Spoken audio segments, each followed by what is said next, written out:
she was able to make contact with her not wanting to have the baby. And she was able to admit it. I know that many women have these thoughts or these desires at some point at their pregnancy. Yeah. Yes. But it's very difficult to admit it, even to themselves.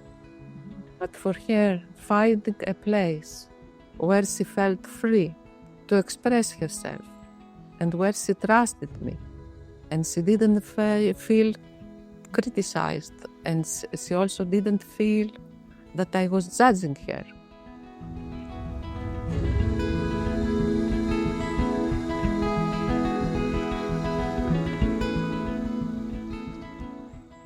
Welcome to the A Different Kind of Psychiatry podcast, brought to you by the ACO. I'm Dr. Chris Burrett.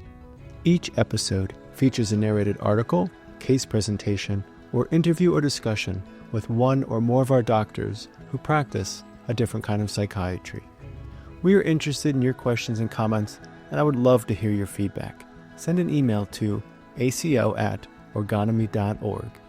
The best way to help the American College of Ergonomy spread its knowledge is by letting others know about us. If you enjoy the podcast, we'd appreciate you leaving a rating and review. If you're interested in attending one of our webinar presentations, you can meet the doctors and join in on the discussion afterwards. If you're interested in training with the ACO, you can learn more about the medical orgone therapy or social ergonomy training programs. You can connect with us and learn more at orgonomy.org. This episode features the audio from the webinar Emotionally Connecting with Your Amazing Baby During Pregnancy and Birth, presented by Dr. Theodota Chasapi and hosted by Dr. Susan Marcel. Listen in to hear about Dr. Chasapi's experience working with pregnant women and mothers, and about her patient who sought therapy while having a difficult time during her pregnancy.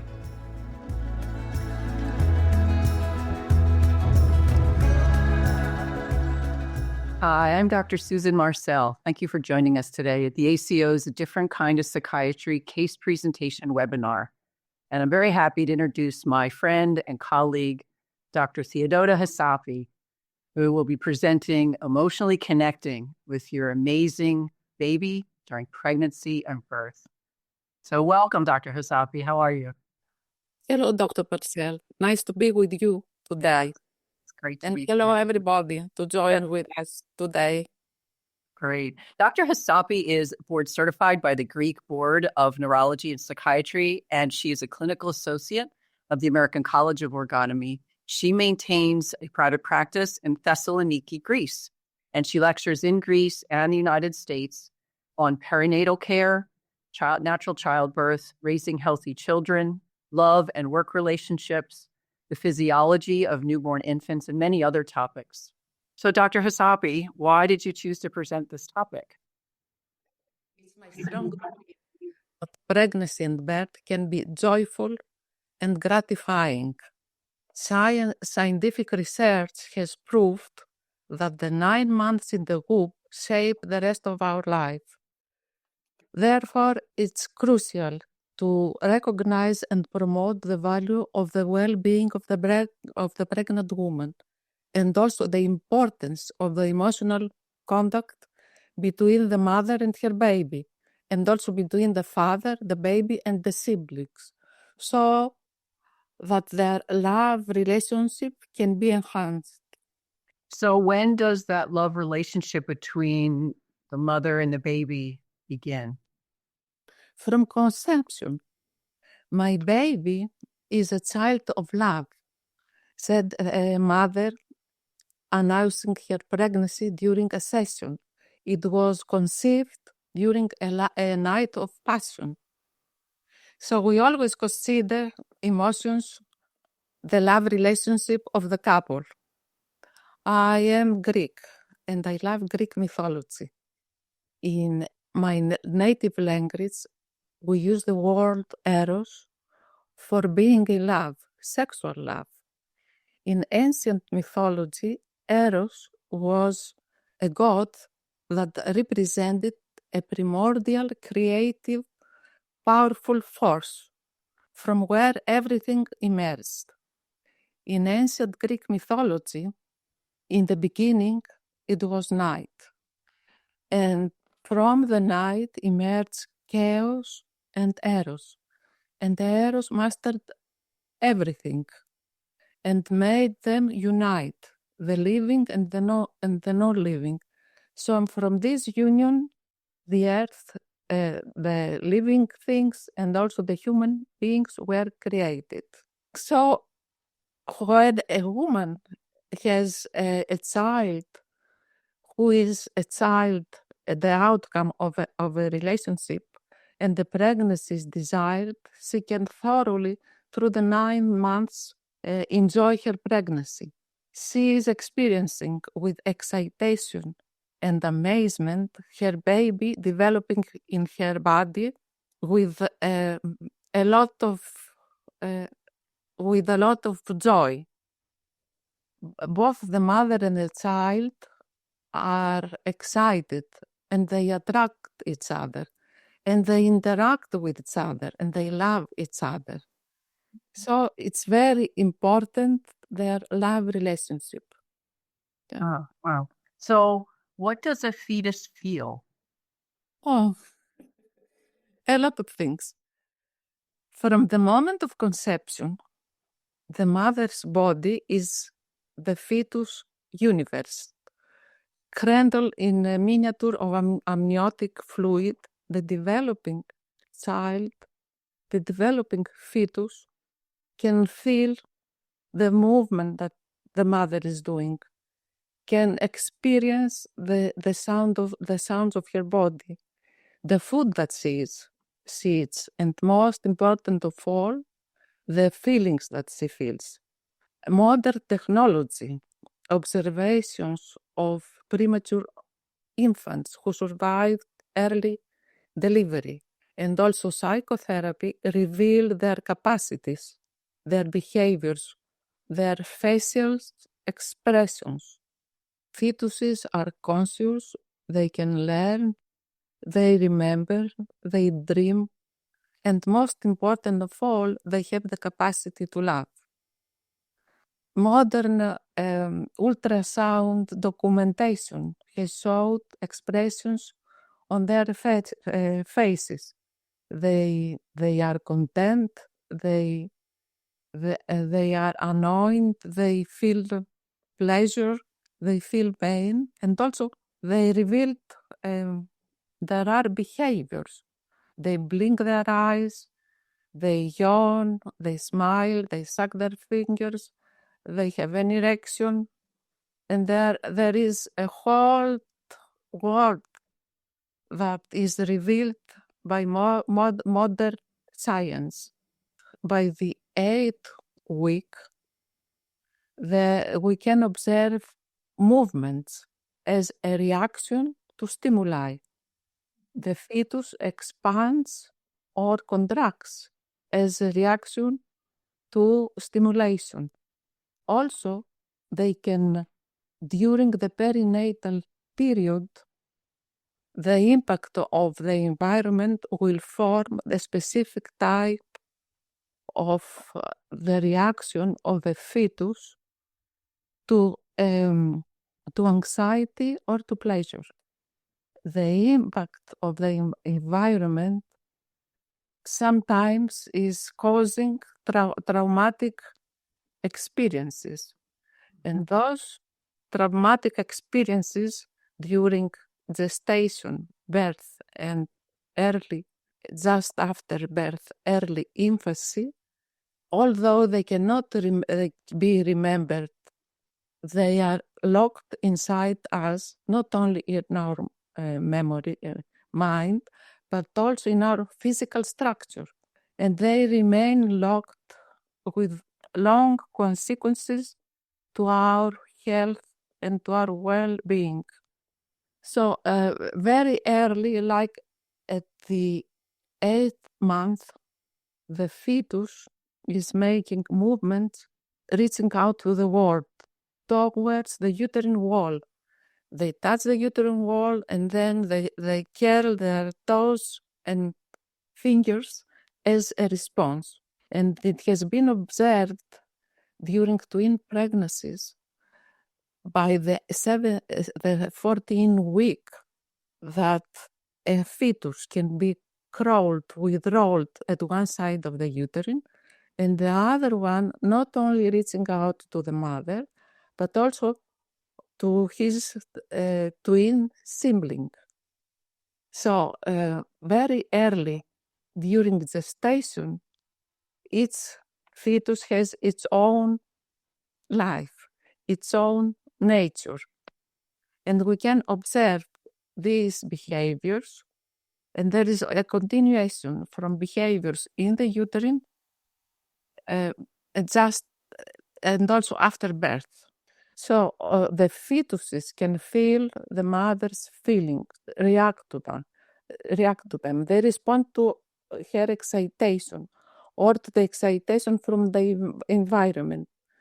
They like listening to music, and they prefer classical music to rock music.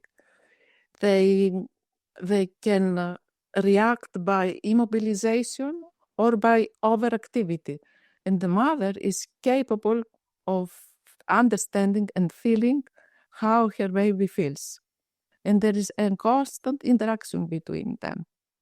Also, the fetus can feel if he is rejected or if the mother is looking forward to have a baby. And it was found that if the mother has a good contact with her baby, and they both undergo disasters like a war or an earthquake or an accident, they can cope and recover because the contact that they have help them in their emotional states.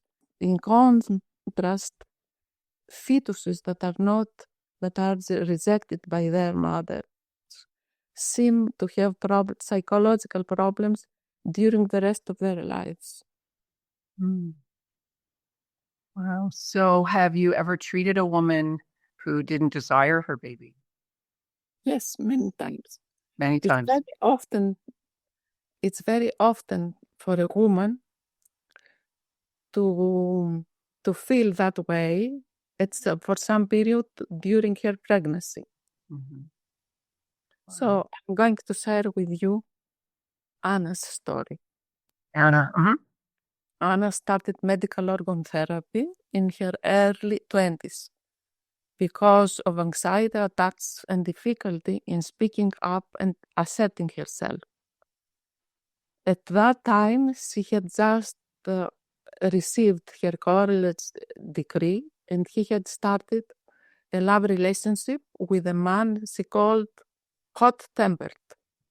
Medical organ therapy helped her to cope with the difficulties of this transitional time, and free of panic attacks, she found she was capable to find a good job and start a very promising career. And at the same time, she was enjoying her love relationship with John, the man of her dreams, as she called him. So 1 year later, she discontinued therapy. And after a period of 2 years, I received a telephone call from her. And she said that she was excited and happy to be pregnant. And although it was an unexpected pregnancy and felt too soon for her, she was happy that she was moving in with John to live with him and start a family with him. I wished her all the best. She was in her 5th month when she called me on the phone and requested a session, an emergency session. She sounded anxious and under a lot of strain. They are back, she said in a low, harsh voice. The panic attacks came back. They wake me up during the night, and my days are awful.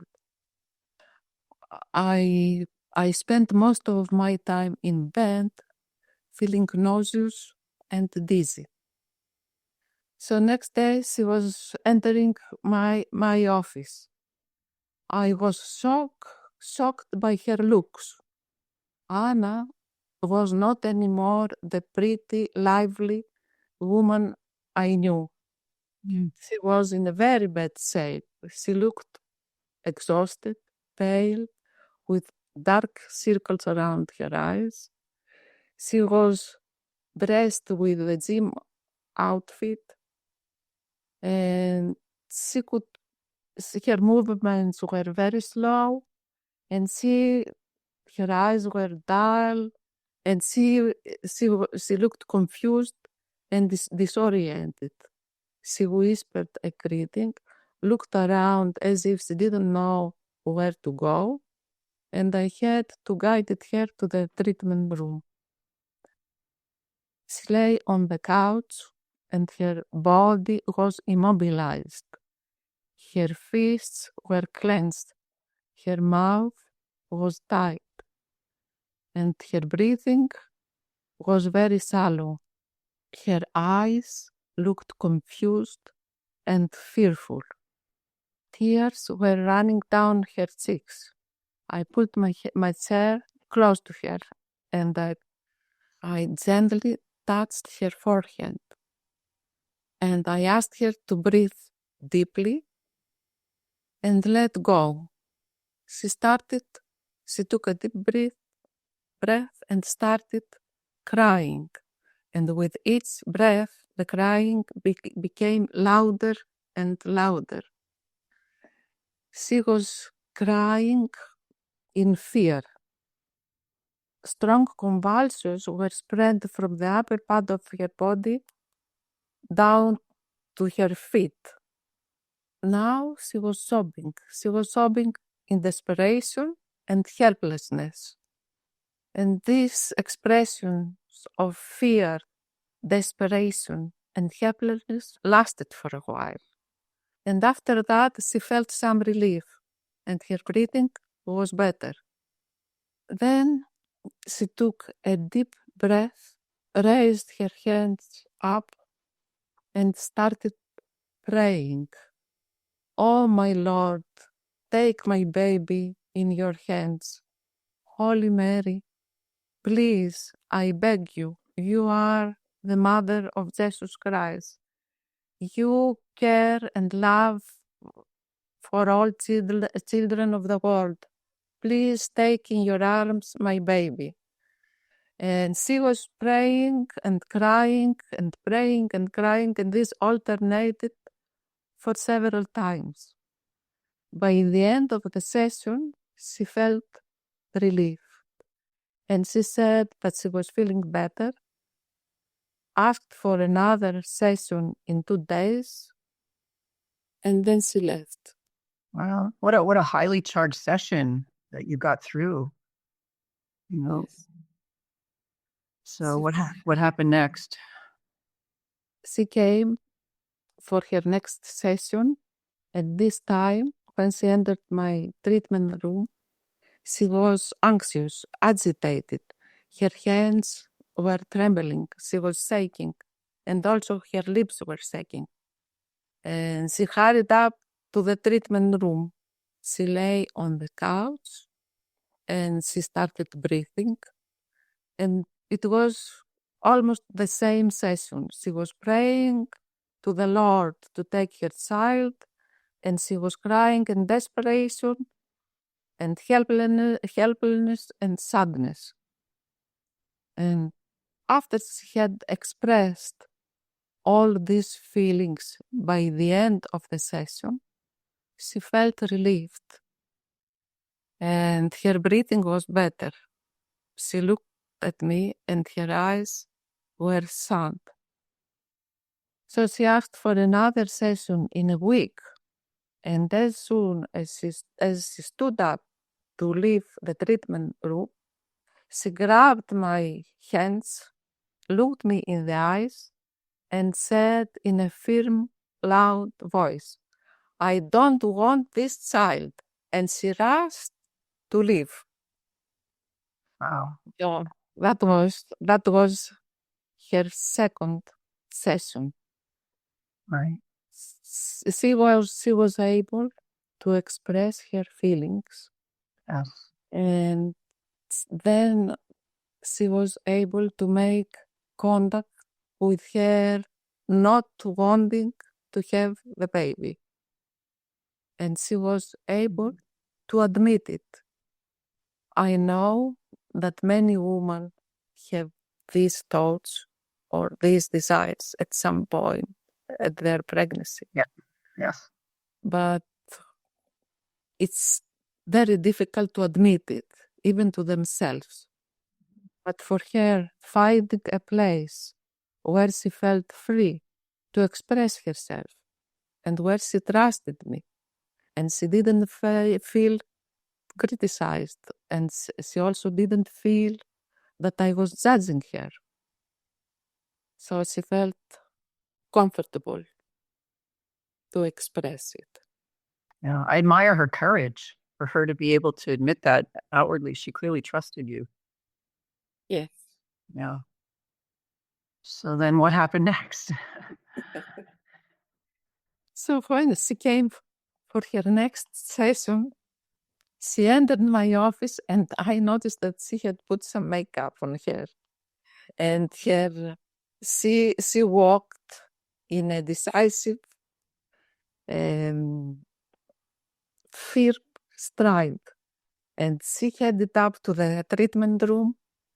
She lay down and she said in a low voice, "I don't want this baby."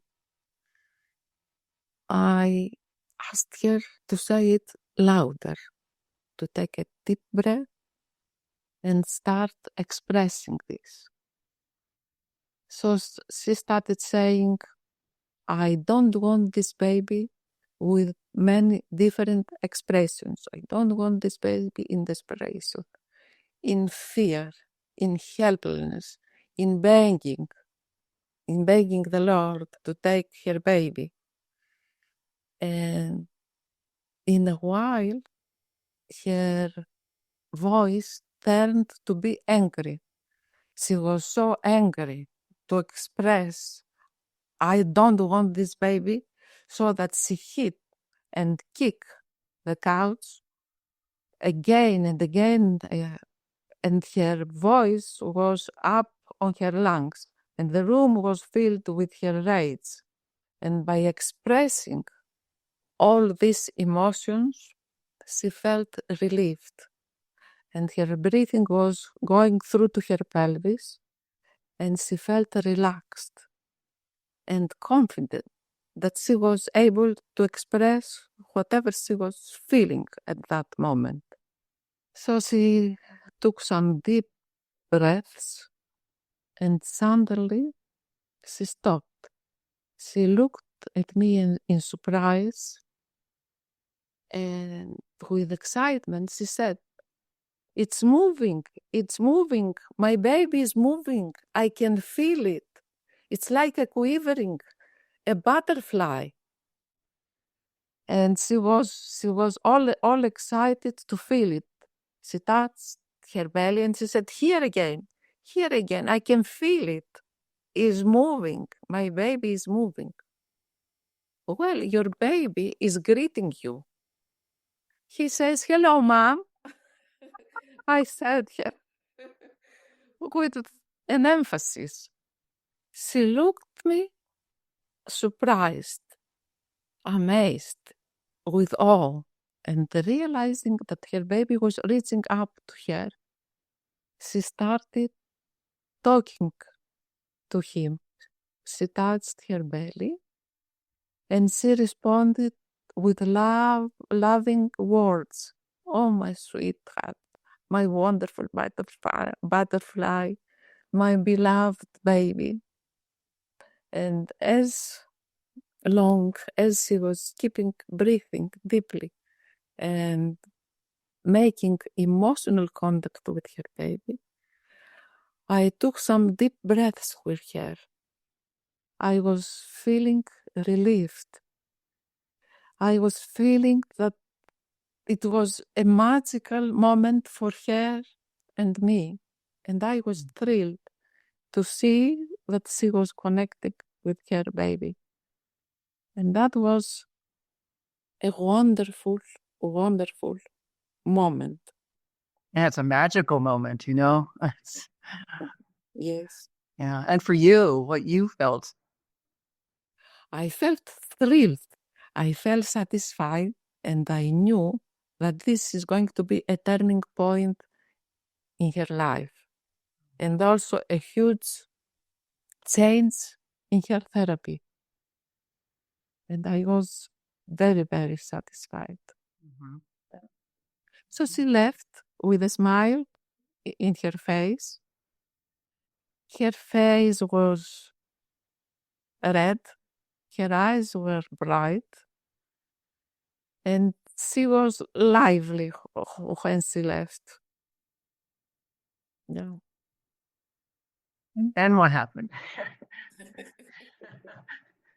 A lot of changes happened. Yeah. So when she came for her next session, I was pleasantly surprised. I was stunned to see the old Anna that I knew before. She was wearing an elegant, feminine pregnancy dress. And she was alive, and she looked happy, and she greeted me with a smile. She even showed me her dress by making a trail, and I made this comment: "What a wonderful mother you are!" She smiled, and she went in the treatment room, and she lay on the couch. She took some deep breaths, and she said that her week was a good week. She was able to sleep well, to eat well, and there were no panic attacks. She even went shopping, and she just felt happy. A complete turnaround from Turnaround, the yes. beginning. Yeah. Wow.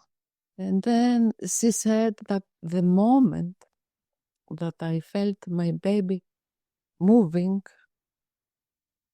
I felt a wave of love from my heart spread all over my body.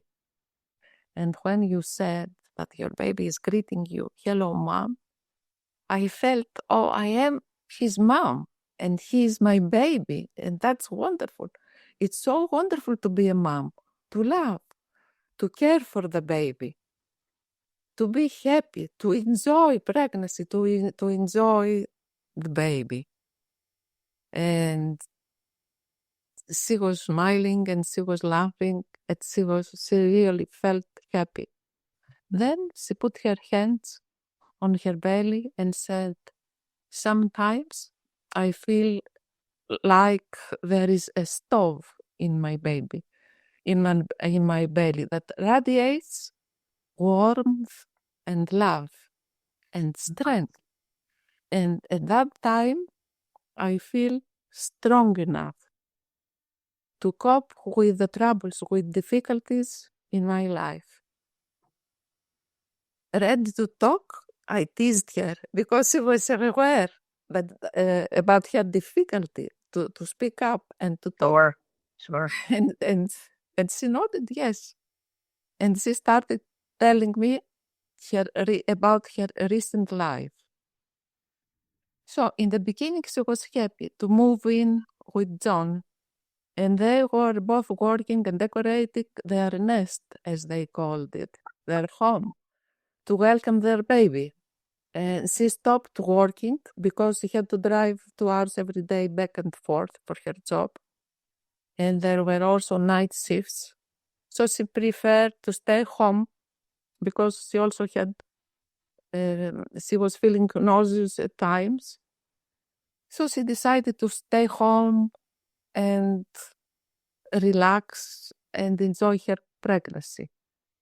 John was working the whole day, and he was away for many hours. And day after day, she started feeling lonely, isolated, trapped in the house. And on top of that, her mother-in-law was living next door and were conflicts with her.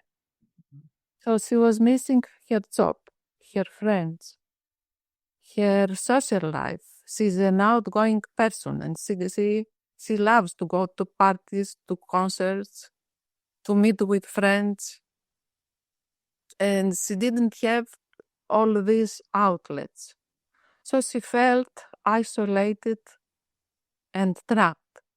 She said that I was feeling that my baby was a burden, an obstacle that didn't let me enjoy my life.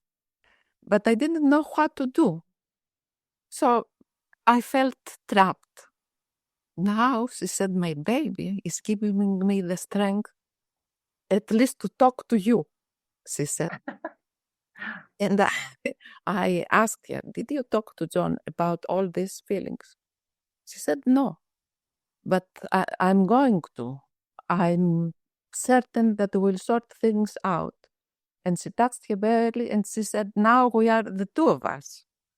So we can figure things out. So at that time, she felt very confident. What an amazing, how amazing the transformation over just those few sessions. Yes, right. When she first came, she was in a state of a big contraction. Contraction. Contraction. And she needed to express her repressed feelings. And by expressing them, she was capable then to relax and make contact with her baby. And that made a huge change. Sure. Yeah. So during this session, in the end, she felt worried. She said, yesterday I had a difficult day and my baby didn't move at all. Should I worry? She asked me. Oh, your baby may had a difficult day too, I replied. And he went to sleep. Let's wake him up. So I asked her to lay on the couch, put her hands on her belly, and gently tap on one side and call his name. At that time, she knew that he was a boy and his name was Chris. So she tapped gently one side of her belly. There was no response. Another tap, no response. And then she tapped again and she said, hey, Chris, wake up, your mom is calling you. So the baby replied with a vigorous movement that thrilled her. And at that time, she felt exhilarated, very self-confident, and very strong. So I asked her to do this every day with John.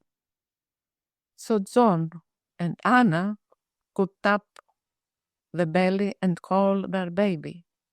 And Chris was responding with vigorous movement that thrilled them. They sang and talked to Chris, and Chris soon became part of the family. And they developed a very lively relationship because Chris was very active in responding. And sometimes during the sessions, I had the impression that I was treating not only Anna, but also Chris.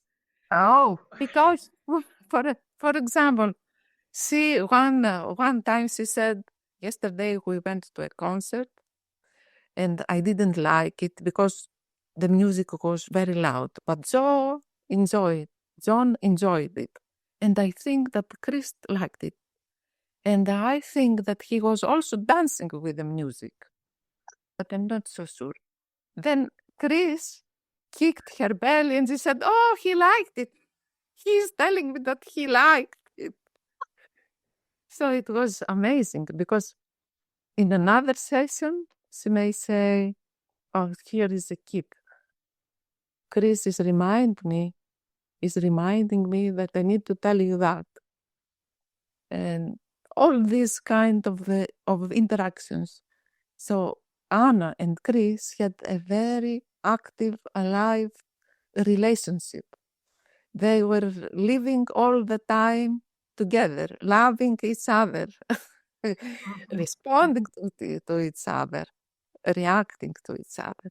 And it was wonderful to watch her session after session to solve her problems. She was even capable of asking her boss to work part-time in the mornings. She solved her conflict with her mother-in-law. She invited friends at home. She visited friends together with John. They were going to concerts, to restaurants, so that she had the life that she was missing before. The only thing that she had to do is to talk to John. She and John was very responsive and understanding, a very supportive environment for her, their love relationship. Right. Wow. So during one session, when she was making contact and she was enjoying her pregnancy and her interaction with Chris, I educated her about natural birth and breastfeeding. And I told her about the importance of being together with her baby immediately after birth. And she was able to understand it. And she decided to have a home birth with a low-profile midwife. And she invited me to participate. So it was an amazing change for her. Yeah. All these processes. Wow, what an evolution. What a total transformation from when she first arrived at your office. So you went, she invited you to go to the home birth. Yes. Yeah. What was that like? So it was on a Saturday night, a winter Saturday night, that she called me and she said, my labor pains started. Please come as soon as you can. So when I entered her house, the atmosphere was peaceful, calm. It was a warm, dimly lit house, and Anna was free to walk around and with the support of John and the midwife to take any positions that she needed to be comforted from the labor pains. And the labor pains were bearable and there was no rush. Everything went on its own pace. And some hours later, Anna gave birth to her baby, supported by John in a coursing position. So as soon as the baby came out of her body, Anna lay on the sofa and the midwife put the baby on her belly. The umbilical cord was not cut, and the midwife put a warm cloth on Chris. And we were all overwhelmed with emotion. Yes, there were tears in our eyes to witness such a wonderful birth. And the breathing of Chris was gradually involved. He was taking oxygen from his mother, and at the same time he was breathing with his lungs. It was silence in the room, and the dawn began to light up the room. Suddenly, Chris started to talk. A baby, calm, soft, talking. Anna looked at him in amazement, and then she looked at me in wonder. He's talking to you, I whispered in her ear. And Anna, becoming aware that Chris was reaching out to her, she started talking to him. Loving, tender words. And we were sitting there in this silence, enjoying the mother-baby talk. We were all thrilled to listen to this talking. I thought it lasted forever. And then the midwife nodded to me, and I touched the umbilical cord. There was no pulse anymore. And then she nodded to the husband, to John, and he cut it. And Chris rested for a while, and then he started crawling to his mother's breast. And eventually, he found it, and the breastfeeding started, and the suckling started. Wow. Oh, that's amazing. Amazing. See, we think that the newborns are helpless little creatures, but when they are developed in a loving, relaxed mother, and they are born naturally, they can exhibit capacities that we are amazed to see. So this little baby was capable to initiate contact with his mother in the womb, and just after birth with his mother too. I remember he kicked the first time that she felt her baby. Chris was initiating the contact, and then just after birth, Chris again initiated the contact. And remember that Anna has this difficulty to speak up and to talk. Yeah, isn't that like so ironic? Yeah, she couldn't speak up, and Chris was speaking a lot, and she couldn't talk, but he could, and it brought her out of her shell in a way. Yeah. Yes. And how did you feel then? I felt satisfied, pleased, and I don't know what words to find. Mm-hmm. Working with Anna was a wonderful journey for me, for both of us.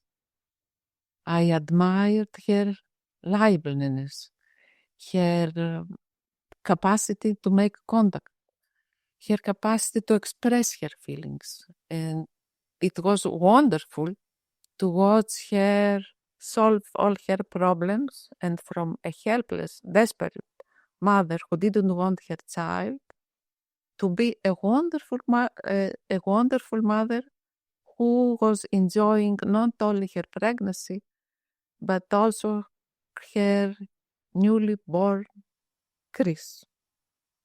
And I also loved and admired Chris because he was such a wonderful, expressive fetus. Yes. Sounds very healthy. Very healthy.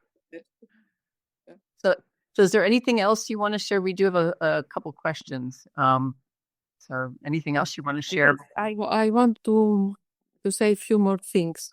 Yeah. But this is very important. There is a time just after birth which is crucial, very important for the mother-baby newborn attachment. And this time will never occur again. Just after birth, both the mother and the baby are alert. For the mother is the first minutes and the first hours after birth is a time where she's emotionally opened, and she can perceive and react to her baby.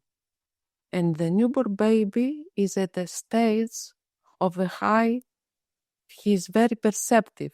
He's at a stage of being quiet and alert, but very high perceptive. And the baby is capable to reach out to the mother or to the environment. And if they are both left undisturbed in a semi-dark, warm, comfortable environment, they can coordinate their movements so that the mother can hold the baby and the baby can reach out to her, find the nipple, and start suckling. It is as if there is a universal component that the mother and the baby have this capacity to communicate, to make emotional contact with each other. And videos taken from South Africa and New Guinea showed that this capacity is beyond upbringing, culture, education. Every woman and every newborn baby can do it. And it's very crucial to know that and support the emotional contact between the mother and the newborn baby just after birth. Yeah. Okay. Well, we have a couple of questions. We have a couple more minutes so we could answer some of these. So one question one of our audience asked is, how do you handle first-time mothers who are scared about giving birth? Like what recommendations or what would you say to them? So if they are in medical organ therapy, I just work with their body, their holdings, and also with their character defenses. And what I recommend to them is just to make contact with their body, with their cells, and with their feelings, and express them, at least during their sessions. So another question is, how do we know that fetuses dream? I don't know exactly the paper or the publication, but observations of newborn babies, premature babies, who survived early delivery showed this capacity. Wow. And were any of your patients unable to breastfeed, or did they have any negative feelings about breastfeeding? I mean, do you have any experience with women who felt that way? Oh, there was this one woman who didn't want to breastfeed her baby, but I gave her all the knowledge about how important it is to be with the baby just after birth. So the mother was immediately after birth with her baby, and she took the baby in her lap, and she made emotional contact with the eyes, with the touching, with all these things, and the baby stopped sulking. So she didn't intend to breastfeed the baby, but she ended up breastfeeding the baby. Wow. Great. Well, one other question. Is there any danger for a pregnant woman to express such anger in such a dramatic way? Is there any danger in doing that? Our medical training and our training in medical ergonomy enables us to evaluate the physical and emotional condition of each therapy, of each patient, and judge if they can tolerate strong emotions or not. There is a misconception about medical organ therapy. some people think that medical organ therapy is just to scream out or to yell or to express strong emotions. Medical organ therapy is not like a football game.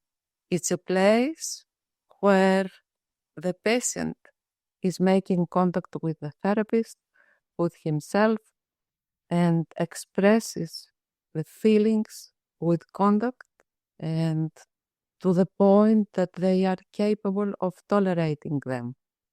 So it's not dangerous during a therapeutic session. Sure, Anna had your support, so she could do that safely. She trusted you, and that's essential, I think. There is a question about and thoughts about mothers who have had C-sections or they have to have a C-section. How do you approach that? There were several mothers who were in therapy with me with their first child was born with a C-section. But after having therapy for a period of time and having all this knowledge about natural birth, they found a midwife and they gave birth naturally. Oh. There was also one mother who had a serious accident, and there were in her spine there were put metals to hold the spine together. So her obstetrician recommended a C-section, which she had, but she gave birth to her second child in a natural way, in a swimming pool with no medication, a midwife. Just imagine, after a C-section and with all this metal in her spine. Wow. That's amazing. Amazing. There is a question or a comment and a question. Has John ever joined therapy sessions with Anna with you? Have you ever met John and worked with them together as a couple? No, never. Yeah. But I met him in during a social event. I see. Yeah.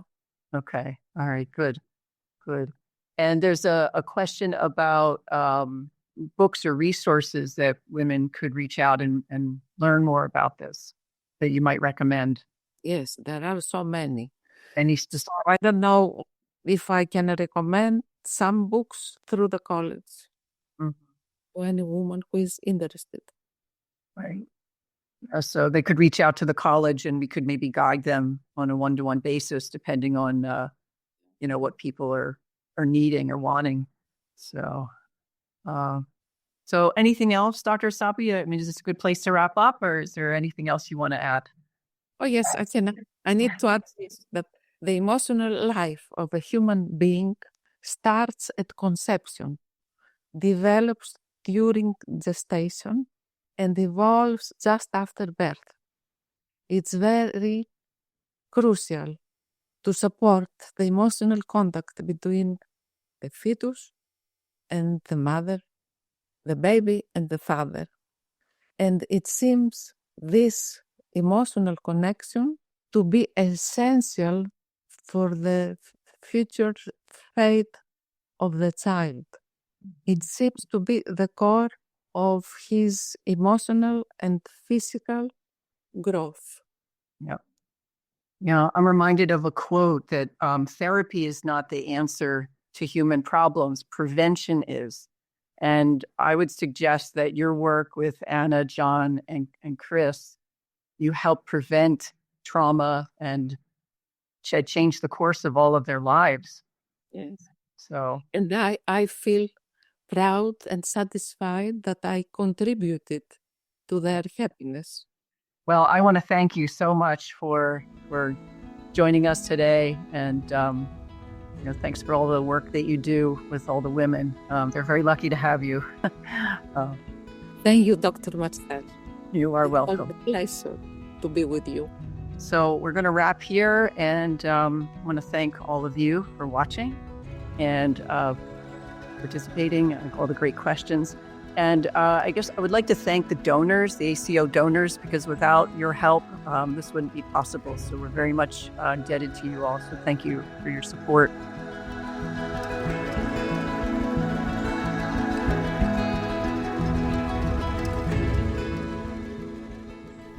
How do you feel after listening to Anna and Chris's story? What do you think? I was struck by Dr. Chasapi's response to Dr. Marcel's question about working with mothers who don't want their baby. It is very often for a woman to feel that way for some period of their pregnancy. I can imagine many women who feel that might never have a chance to express it, and at what cost.